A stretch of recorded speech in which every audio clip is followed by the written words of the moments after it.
اعوذ باللہ من الشیطان الرجیم بسم اللہ الرحمن الرحیم الحمدللہ رب العالمین وصلی اللہ علی محمد وآلہ الطاہرین ولعنوا علی اعدائہم اجمعین۔ مومنین اکرام، الحمدللہ رب العالمین، ہم اللہ کے مہینے میں اللہ کی ضیافت میں اپنی زندگی گزار رہے ہیں۔ خداوند متعال کا لطف و کرم ہے کہ اس نے ہمیں ایک مرتبہ پھر یہ سعادت و توفیق نصیب فرمائی کہ ماہ مبارک رمضان کو درک کریں۔ اسی اللہ کی بارگاہ میں دعا بھی ہے کہ پروردگار ہمیں صحیح معنی میں ماہ رمضان کو درک کرنے کی، اس کے دنوں میں روزہ رکھنے کی اور اس کی راتوں میں عبادت کرنے کی توفیق عنایت فرمائے۔ ماہ مبارک رمضان کے لیے پروردگار عالم نے قرآن مجید میں ارشاد فرمایا، شہر رمضان الذی انزل فیہ القرآن، یعنی رمضان کی ایک شرافت یہ ہے کہ ماہ رمضان وہ ہے کہ جس میں اللہ نے قرآن کو نازل کیا، ھدی للناس وبینات من الھدی والفرقان۔ یہ قرآن ہدایت ہے لوگوں کے لیے اور روشن نشانیوں والا ہے۔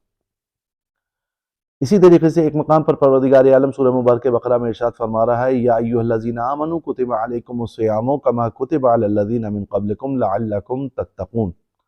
اے ایمان والو، تم پر روزے لکھ دیے گئے جس طرح تم سے پچھلوں پر لکھے گئے تھے، لعلکم تتقون، کہ شاید کہ تم متقی ہو جاؤ۔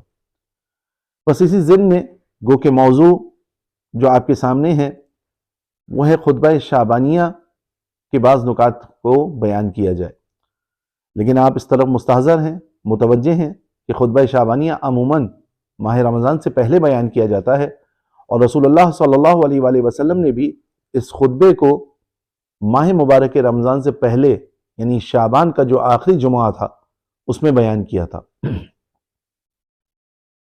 سرکار ختمی مرتبہ صلی اللہ علیہ وآلہ وسلم نے اس عظیم الشان خطبے کو ماہ رمضان کی آمادگی کے لیے بیان کیا تھا، لیکن اگر ہم اس کو وسط رمضان میں بھی تلاوت کریں اور اس کی جانب متوجہ ہوں تو عبث نہیں ہے، کیونکہ اس میں نکات اتنے عمیق اور اتنے اہم ہیں کہ بار بار انسان اس جانب متوجہ رہے کہ کس مہینے میں ہم زندگی گزار رہے ہیں اور کیسے ہمیں اس مہینے میں زندگی کو گزارنا ہے۔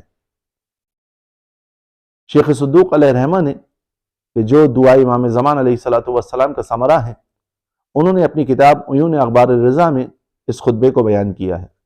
اسی طریقے سے یہ خطبہ علامہ مجلسی نے بحر الانوار میں بھی نقل کیا ہے۔ اسی طریقے سے یہی خطبہ شیخ صدوق نے اپنی اعمالی میں بھی نقل کیا ہے، اور شیخ عباس قمی علیہ رحمہ نے مفاتیح الجنان میں اس خطبے کو نقل کیا ہے۔ بس یہ خطبہ چاہے وسائل الشیعہ ہو، چاہے عیون اخبار الرضا ہو، چاہے اعمالی شیخ صدوق ہو، چاہے بحر الانوار ہو، ان کتب کے ذریعے ہم تک پہنچا ہے۔ اور یہ حدیث، آپ نے ایک حدیث تو امام رضا علیہ السلام کی سن رکھی ہے کہ جس کو سلسلۃ الذہب کہا جاتا ہے، کلمۃ لا الہ الا اللہ حصنی، کلمہ لا الہ الا اللہ، اللہ فرماتے ہیں میرا قلعہ ہے، جو اس قلعے میں داخل ہو گیا آمن من عذابی، میرے عذاب سے نجات پا گیا۔ تو اس حدیث کو سلسلۃ الذہب کہا جاتا ہے، سنہری سلسلے والی حدیث، سونے کے سلسلے والی حدیث۔ سلسلہ کہتے ہیں زنجیر کو۔ اس حدیث میں کوئی بھی راوی غیر معصوم نہیں ہے۔ امام رضا علیہ السلام سے بات پہنچ رہی ہے جبرائیل، اور جبرائیل کے بعد پروردگار عالم۔ اس حدیث میں بھی کسی قسم کی کوئی غیر معصوم کی مشارکت نہیں ہے۔ امام رضا علیہ السلام نے اپنے بابا یعنی امام کاظم سے، امام کاظم علیہ السلام نے اپنے بابا یعنی امام صادق سے، امام صادق علیہ السلام نے اپنے بابا یعنی امام باقر سے، انہوں نے امام سجاد سے، انہوں نے سید الشہداء سے، انہوں نے امیر المومنین علیہ السلام سے بیان کیا کہ امیر المومنین علیہ السلام فرماتے کہ جب ماہ شعبان کا آخری جمعہ تھا، رسول اللہ صلی اللہ علیہ وآلہ وسلم نے خطاب کیا، خطبہ دیا، اور ارشاد فرمائے، ایھا الناس قد اقبل الیکم شہر اللہ بالبرکۃ والرحمۃ والمغفرہ، اے لوگوں تمہاری طرف اللہ کا وہ مہینہ آ رہا ہے اپنی برکت، رحمت اور مغفرت کو لیے ہوئے۔ شہر ہوا عند اللہ افضل الشہور، وہ مہینہ کہ جو اللہ کے نزدیک سب سے بہترین مہینہ ہے۔ وساعاتہ افضل الساعات، کہ جس کی ساعتیں اللہ کے نزدیک افضل ساعتیں ہیں۔ ولیالیہ افضل اللیالی، جس کی راتیں تمام راتوں سے بہتر ہیں۔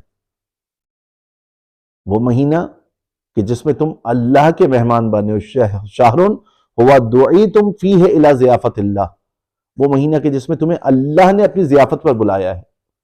اگر اسی جملے کو ہم بار بار تکرار کرتے رہیں اور اس پر نکات کو بیان کرتے رہیں تو یقین جانیے یہ مہینہ گزر جائے گا اور اس کے معارف و مطالب تمام نہیں ہوں گے۔ یعنی کیا؟ شہر ہوا دعیتم فیہ الی ضیافت اللہ، تمہیں اللہ نے دعوت دی ہے اس مہینے میں اپنی ضیافت پر۔ جب ہم کسی کے گھر مہمان جاتے ہیں تو اس کی شان کو مد نظر رکھ کر جاتے ہیں،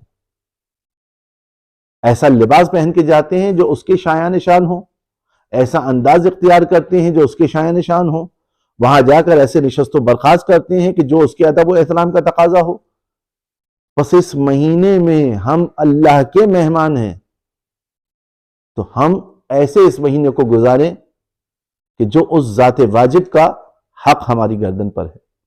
یقین جانیے یہ شب و روز کہ جس کے بارے میں سرکار ختمی مرتبہ صلی اللہ علیہ وآلہ وسلم ارشاد فرمائے، کون؟ محمد مصطفیٰ صلی اللہ علیہ وآلہ وسلم، کہ جن کی زبان پر مہر ثبت ہے، کیا مہر؟ وما ينطق عن الهوى ان هو الا وحی یوحی، کہ میرا یہ حبیب اپنی مرضی سے کلام نہیں کرتا، یہ وہی کلام کرتا ہے جو وہی کہتی ہے۔ وہ یہ فرما رہے ہیں ایامہ افضل الایام، کہ ماہ رمضان کے دن تمام دنوں سے افضل ہیں، لیالی ہی افضل اللیالی، راتیں تمام راتوں سے افضل ہیں، ساعاتہ افضل الساعات، اس کی ساعتیں تمام لحظات سے افضل ہیں۔ شہر ہوا دعیتم فیہ الی ضیافت اللہ۔ بس جب ہم پروردگار عالم کے محضر میں اپنے آپ کو محسوس کریں گے تو نہ صرف یہ کہ ماہ رمضان کی صحیح لذت کو میں اور آپ درک کر پائیں گے، بلکہ یہی ماہ رمضان میری اور آپ کے نجات کا ضامن بھی بنے گا۔ حضرت سلمان سے ایک روایت ہے کہ رسول اللہ صلی اللہ علیہ وآلہ وسلم نے سلمان سے فرمایا تھا کہ اے سلمان، جب تمہارا وقت وفات قریب آئے گا تو قبرستان کے مردے تم سے کلام کریں گے۔ جناب سلمان مریض ہوئے، جناب ازبق بن نباتہ حضرت سلمان کی عیادت کے لیے گئے۔ کہ سلمان کوئی خواہش ہے، کوئی تمنا ہے، کوئی ضرورت ہے؟ اگر کوئی احتیاج ہے تو ہمیں بتائیے، ہم آپ کی ضرورت کو پورا کریں۔ کہ ازبق ایسا کیجئے، 4 مزدوروں کو بلائیے اور ایک چارپائی لے کر آئیے۔ کہ سلمان کیا ارادہ ہے؟ کہ قبرستان جانا چاہتا ہوں، بدن میں اتنی طاقت نہیں ہے کہ مشی کرتے ہوئے چلتے ہوئے قبرستان کی طرف جائیں۔ کہا کہ میں چارپائی پر لیٹوں گا، مزدور مجھے قبرستان لے کر جائیں۔ قبرستان پہنچے، جب قبرستان پہنچے تو حضرت سلمان نے اہل قبور کو سلام کیا۔ ابھی سلمان کا سلام تمام ہوا تھا کہ قبر سے ایک مردہ مٹی جھاڑتے ہوئے کھڑا ہوا۔ سلمان کو جواب سلام دیا۔ سلمان نے کہا کہ یہ بتاؤ نیکوکاروں میں سے ہو بدکاروں میں سے ہو؟ کہا الحمدللہ نیکوکاروں میں سے ہوں، واجبات کو انجام دیتا تھا، محرمات سے پرہیز کرتا تھا۔ کہ کس نبی کے امتی ہو؟ کا انبیاء ما سبق میں سے کسی نبی کا امتی ہوں۔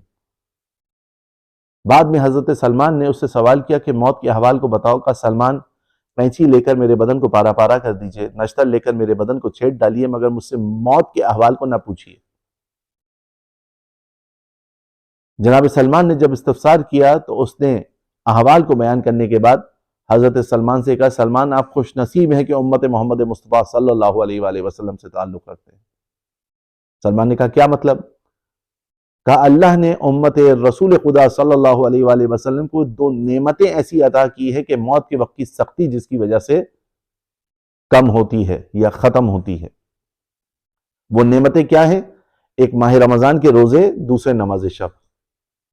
خداوند متعال ہمیں ان معارف دینیہ پر عمل کرنے کی توفیق عنایت فرمائے۔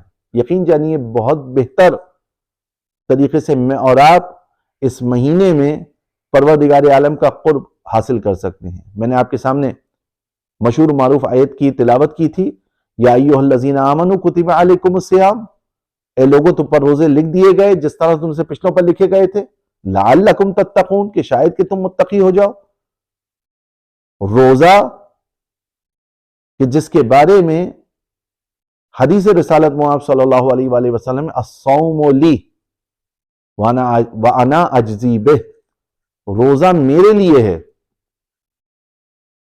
حدیث قدسی ہے یہ بھی، اللہ فرماتے ہیں روزہ میرے لیے ہے، روزہ دار نے روزہ میرے لیے رکھا ہے اور اس کی جزا بھی میں خود دوں گا یا میں خود ہوں۔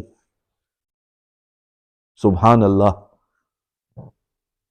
جس عمل کی جزا خود پروردگار عالم اپنے آپ کو قرار دے، وہ عمل کتنا عظیم ہوگا۔ روزہ نام ہے تروک کا، چند چیزوں کو ترک کرنے کا۔ کوئی فعل خارجی میں اور آپ انجام نہیں دے رہے ہوتے، چند چیزوں کو ترک کر رہے ہوتے ہیں۔ نماز پڑھتے ہیں، نماز نام ہے چند افعال و اذکار کو ادا کرنے کا۔ حج نام ہے چند افعال کو انجام دینے کا۔ روزہ نام ہے چند چیزوں کو ترک کرنے کا، جس کو آپ مبتلات روزہ کے عنوان سے پہچانتے ہیں۔ کیسی تمرین اور پریکٹس کروائی ہے پروردگار عالم نے؟ آپ نے اپنے حلال کمائی سے دسترخوان بچھایا ہے، اپنی حلال کمائی سے آپ نے پاکیزہ غذا اپنے سامنے رکھی ہے۔ افطار سے 1 منٹ پہلے حلال غذا آپ نہیں کھاتے اللہ کی قربت کے لیے۔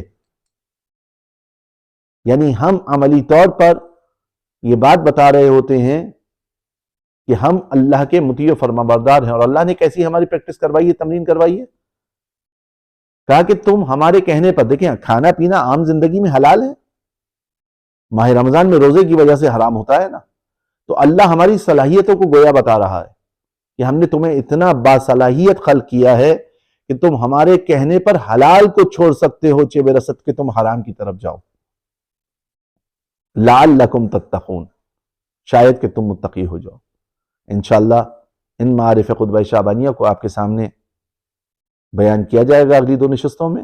دعا کرتے ہیں پروردگار عالم بحق محمد و آل محمد ہمیں صحیح معنی میں روزے دار قرار دے، اور حضرات محمد و آل محمد علیہ السلام کا تابع اور فرما بردار قرار دے۔ والسلام علیکم ورحمۃ اللہ وبرکاتہ۔